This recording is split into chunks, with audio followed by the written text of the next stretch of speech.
मेरे बच्चों पीछे मत जाने देना। आज ये तमाम अधिकार जो बाबा साहब दे गए थे छीन रहे हैं, तो कारवां आगे जा रहा है पीछे जा रहा है, बताओ भाई बहनों। तो हम तो अपना काम जिम्मेदारी से कर रहे हैं, लेकिन समाज के को जो अधिकार मिले हैं उस फल को खाके जो लोग समाज का साथ नहीं दे रहे, चाहे वो अधिकारी कर्मचारी हो या विभिन्न दलों में बैठे तनखैये नेता हो, समाज उनसे भी जवाब मांगेगा। मेरी बात को याद रखना कि जब सारे अधिकार छीन रहे थे तो आप लोग क्या कर रहे थे। मेरा बेटा डॉक्टरी की पढ़ाई नहीं कर रहा है भाइयों बहनों, गरीब का बेटा नहीं पहुंच पा रहा है, लेकिन जिनके बच्चे डॉक्टरी की पढ़ाई कर रहे हैं उनकी जिम्मेदारी बनती थी कि वो पैरवी करें। या वो अधिकारी कर्मचारी वर्ग जो आरक्षण की बदौलत आज मुख्य धारा में आ गया, तो उसकी जिम्मेदारी बनती थी कि वो उनके हाथ पकड़े, उनके मुंह मोड़ने सबने नहीं मोड़ा, लेकिन जिन्होंने मोड़ा है आज उनसे समाज जवाब मांग रहा है कि ना तो खुद लड़ रहे हो ना लड़ने वालों का साथ दे रहे हो। तो बाबा साहब की वो बात आज भी सही साबित हो रही है कि पढ़े लिखे लोगों ने मुझे धोखा दिया, मेरे आंदोलन को कमजोर करने का काम किया। प्यारे भाइयों बहनों, वो मेरी आलोचना कर सकते हैं लेकिन इस बात का जवाब नहीं दे सकते कि समाज के प्रति उनकी जिम्मेदारी क्या। मैं उनकी आलोचना नहीं कर रहा हूं मेरे भाइयों। अगर मेरे इस कहने के बाद उनको अपनी सामाजिक जिम्मेदारी का एहसास हो जाए तो मैं विश्वास दिला के कहता हूं कि मैं उनका भी बहुत बहुत साधुवाद करूंगा अगर उनको अपनी सामाजिक जिम्मेदारी का एहसास हो जाए। प्यारे भाइयों, आप बहुत पैसे वाले हो सकते हैं, बहुत पढ़े लिखे हो सकते हैं, उद्योगपति हो सकते हैं, उद्योग धंधे वाले हो सकते हैं, आप बहुत बड़ी पोस्ट पे हो सकते हैं, लेकिन जिस समाज से निकल के आए अगर उसका हाथ नहीं पकड़ोगे, उसकी मदद नहीं करोगे, उससे काम नहीं आओगे, तो समाज के आप किसी काम के नहीं हो, समाज का आपको कोई लाभ नहीं है। मेरे भाइयों बहनों, मेरी बात को आप याद रखें। इसलिए मैं उनको चेतावनी के तौर पे कह रहा हूं कि आने वाली पीढ़ियां आपका अपमान ना करे, आपको अपनी सामाजिक भागीदारी, सामाजिक जिम्मेदारी के बारे में सोचना चाहिए। प्यारे भाइयों, याद है जब मुझे गोली लगी थी? याद है या नहीं याद है? प्यारे भाई, जिस दिन मुझे गोली लगी थी मेरी मां ने मुझे फोन किया था। मैंने अपनी मां से एक ही बात कही थी कि आप मुझे देखने हॉस्पिटल मत आना। तो उन्होंने कहा क्यों? मैं तो तेरे लिए रोज प्रार्थना दुआ करती हूं, आशीर्वाद देती हूं। मैंने कहा आप एक क्रांतिकारी की मां हो, अगर आज आप आई और आपकी आंख से एक आंसू गिर गया तो लोग कहेंगे कि चंद्रशेखर की मां डरती थी कि चंद्रशेखर को कुछ हो ना जाए, इसलिए आप यहां ना आना। मैं जब ठीक हो जाऊंगा, स्वस्थ हो जाऊंगा, तो आपके चरणों में खुद ही आ जाऊंगा। प्यारे भाइयों, जिस दिन गोली के बाद मैं बच गया था उस दिन मैंने ये ठान लिया था कि आज के बाद मेरा कोई व्यक्तिगत जीवन नहीं, मेरी कोई लिए कोई सुख सुविधा नहीं। मैंने अपने आप को पहले भी मैंने खुद को समर्पित किया था और तमाम अपने व्यक्तिगत जीवन को छोड़ के, तमाम अपनी सुख सुविधाओं को छोड़ के अपने जीवन को पूर्णकालिक आपके चरणों में अर्पित करने का, महापुरुषों के सदस्य आंदोलन में खुद को अर्पित झोंकने का काम मैंने उस दिन कर लिया था जिस दिन मेरे ऊपर गोली चली थी और गोली चलने के बाद मैं बच गया था। मुझे मेरे पिता की वो बात याद आई थी, चंद्रशेखर, कि दुनिया में आना जाना सबको है, लेकिन अगर आपके पास कोई लक्ष्य नहीं तो आपके आने जाने का कोई फायदा नहीं है। और उसी दिन मैंने तय कर लिया था कि जब तक मैं अपनी माओ के आंसू नहीं पूछूंगा, अपनी बहनों को सम्मान नहीं दिलाऊंगा, जब तक अपने भाइयों के घरों तक रोजगार नहीं पहुंचाऊंगा, अपनी माओ के हाथों को मजबूत नहीं करूंगा, उनको सुख सुविधा नहीं पहुंचाऊंगा, उन पे होने वाले अन्याय को जड़ से खत्म नहीं करूंगा, जब तक उनकी लाठी नहीं बनूंगा, तब तक मैं चैन से बैठने का काम नहीं करूंगा, लड़ाई लड़ने का काम करूंगा। मेरे प्यारे भाई बहन, लड़ाई बहुत लंबी है प्यारे भाइयों। अयोध्या में बड़े पैमाने पे एक परियोजना के नाम पे शेड्यूल कास्ट के लोगों को के घर गिराए जा रहे हैं और ये बांधा यहां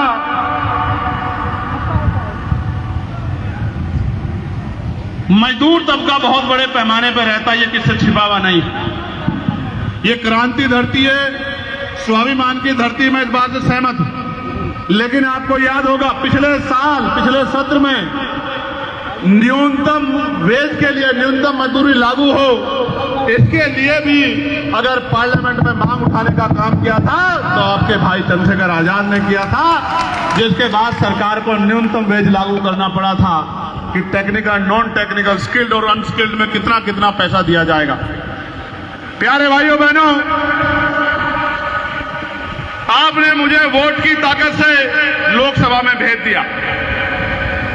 मुझे जिंदगी भर जब तक मैं जीऊंगा पेंशन मिलेगी। आपको क्या मिलेगा? क्या मिलेगा आपको? तो ये लड़ाई एक व्यक्ति को लोकसभा भेजने की नहीं है प्यारे भाइयों बहनों, ये लड़ाई हर जिले में अपना प्रतिनिधित्व खड़े करने की लड़ाई है, जिस प्रतिनिधित्व के बदौलत आपके क्षेत्रों की मांग विधानसभाओं में, लोकसभा में पुरजोर तरीके से उठ सके और उन पे काम हो सके। आप सोचो, बिना सरकार के इतनी मांगों को लेकर हम लोग लड़ रहे हैं। अगर भविष्य में आपकी मेहनत से हम लोग ताकत में आ गए तो क्या आपका हाथ किसी के आगे फैल जाएगा? बताओ भाइयों मेरे, क्या आपकी बच्चों की तरफ कोई गुंडा उठा के देख लेगा क्या? क्या कोई सामंती आपकी जमीन छीन लेगा क्या? क्या कोई आपको डरा धमका देगा क्या? भाइयों बहनों, ये सारे काम दूर हो जाएंगे अगर आप अपनी ताकत बना लोगे। मगर मुझे हंसी आती है कि 8 घंटे मेहनत मजदूरी करना हम लोग सीख गए हैं, छोटे छोटे रोजगार करना हम लोग सीख गए हैं, पसीना बहाना हम लोग सीख गए हैं, संघर्ष करना हम लोग सीख गए, लेकिन राजकाज को नहीं समझ पाए। जिन काम को के लिए कलम ही काफी है, उनके लिए सड़कों पे नारे लगाने की जरूरत नहीं पड़ती, जिन पे राजकाज होता है। आप समझो मेरी बात। इसलिए आपसे कह रहा हूं, इस प्रभु जन सम्मेलन में मुझे मुख्य अतिथि के रूप में पार्टी की तरफ से बुलाया गया। मैं भी आपकी तरह पार्टी का कार्यकर्ता, एक छोटा सा कार्यकर्ता। मैं अपने कार्यकर्ता भाइयों से मांगना चाहता हूं कि अगर सच में वो इस गरीबी, बेबसी, लाचारी, गुलामी की जिंदगी को खत्म करना चाहते हैं तो वो मरकर खत्म नहीं होगी, वो लड़कर खत्म होगी मेरे भाइयों बहनों, संघर्ष करके खत्म होगी। जो लोग कहते हैं आंदोलन से क्या होता है, 2 अप्रैल 2018 के आंदोलन ने सरकार को झुकाने का काम कर दिया था। आपको याद है? नहीं याद है? और दिल्ली के आंदोलन ने सुप्रीम कोर्ट को भी अपना फैसला वापस लेने के लिए मजबूर कर दिया था। प्यारे भाइयों, मैं आपसे कुछ मांगना चाहता हूं। क्या मुझे इतना अधिकार है कि मैं आपसे कुछ मांग सकूं? दोनों हाथ उठा के बताओ। तो हाथ नीचे करो। मैं किसी की आलोचना नहीं करना चाहता। जिसको मौका मिला, हमसे पूर्व के नेताओं ने, उन्होंने अपने समय में अच्छा काम किया, मैं किसी को गलत नहीं कह रहा हूं। लेकिन आपने मेरा सड़कों का काम देखा। क्या आजाद समाज पार्टी को अवसर मिलना चाहिए, नहीं मिलना चाहिए? पहले आप बताओ। अब मिलना चाहिए तो इतना बड़ा जनसमूह यहां है, अगर आप लोग जब पेट भरने के लिए 8 घंटे मेहनत करते हो तो क्या शक्ति बनाने के लिए 1 घंटा नहीं दे सकते हो दिन में मुझे? अगर आप 1 घंटा देकर अपनी गली, बस्ती, मोहल्लों में, बूथ पे, सेक्टर पे निकल जाओ और वहां जाके बूथ रक्षक, वोट रक्षक बनने का काम करो, मेरी बात को, हमारी योजनाओं को लोगों तक पहुंचाने का काम करो। लोगों, क्योंकि आपको लोग जानते हैं, मीडिया नहीं दिखाएगा, मीडिया सारी बातें दिखाएगा, वही दिखाएगा जो उनकी मतलब की है, लेकिन जो बातें मैंने कहीं आपके दिल तक पहुंची हो तो उनको आप घर घर पहुंचाने का काम करो। प्रोग्राम का नाम है अस्तित्व बचाओ, भाईचारा बनाओ। भाईचारा बनेगा तो अस्तित्व बचेगा। छोटी छोटी लड़ाइयों को पीछे छोड़ो और गिरे पड़े, टूटे फूटे बहुजन समाज में भाईचारा पैदा करने का काम करो। सोचो, अगर फूले साहब नहीं लड़ते, साहू जी महाराज नहीं आते, कपूरी ठाकुर साहब नहीं आते, रामसू वर्मा जी नहीं आते, बाबू शिवदयाल चौरसिया जी, संतराम बीए प्रजापति जी, ब्रह्मानंद लोधी जी, सर छोटू राम चौधरी, महाराज सिंह भारती नहीं आते। जाति व्यवस्था में ये सब पिछड़े वर्ग में आते हैं और ये आके संघर्ष नहीं करते तो क्या बाबा साहब तो फूले साहब को अपना गुरु मानते थे ना, तो फिर ये आंदोलन आगे कैसे बढ़ पाता? प्यारे भाइयों, मैं आज इस पावन क्रांतिकारी धरा पे भारत रत्न लौह पुरुष सरदार वल्लभ भाई पटेल जी को भी नमन करूं, क्योंकि उन्होंने खंड खंड में बटे भारत को एक करने का काम किया था।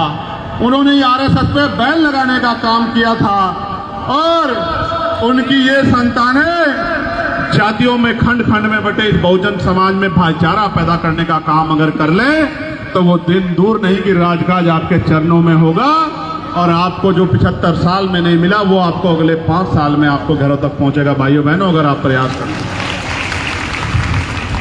और मेरी बात को सुन के जैसे आए थे ऐसे ही चले जाओगे, फोटो खिंचवाने, झंडा फहराने, नारे लगाने के चक्कर में लगे रहोगे तो कुछ देर को तो मन में शांति पड़ जाएगी, लेकिन भूखे पेट को शांति नहीं पड़ेगी। मेरे भाइयों बहनों, मेरी बात को याद रखना। और ये लड़ाई स्वाभिमान सम्मान की है।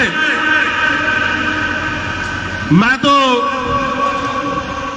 कुछ साल जीना चाहता हूं, मेरे मन में इच्छा।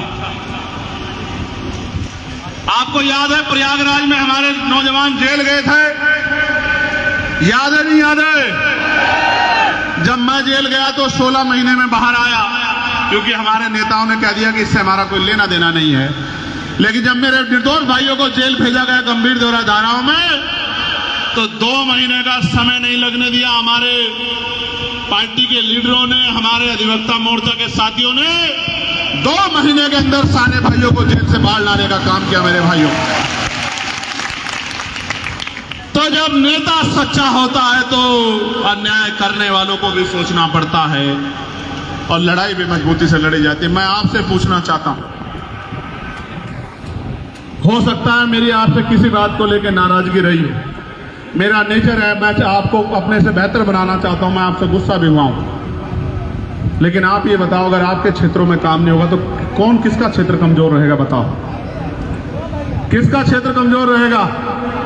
और अगर आपका क्षेत्र कमजोर रहेगा, आपके यहां ताकत नहीं बनेगी तो विकास किससे दूर रहेगा?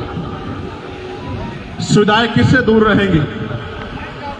किसका नुकसान होगा? तो आप अपना नुकसान चाहते हो क्या? तो दोनों हाथ ऐसे उठाओ, मुट्ठी बंद करो।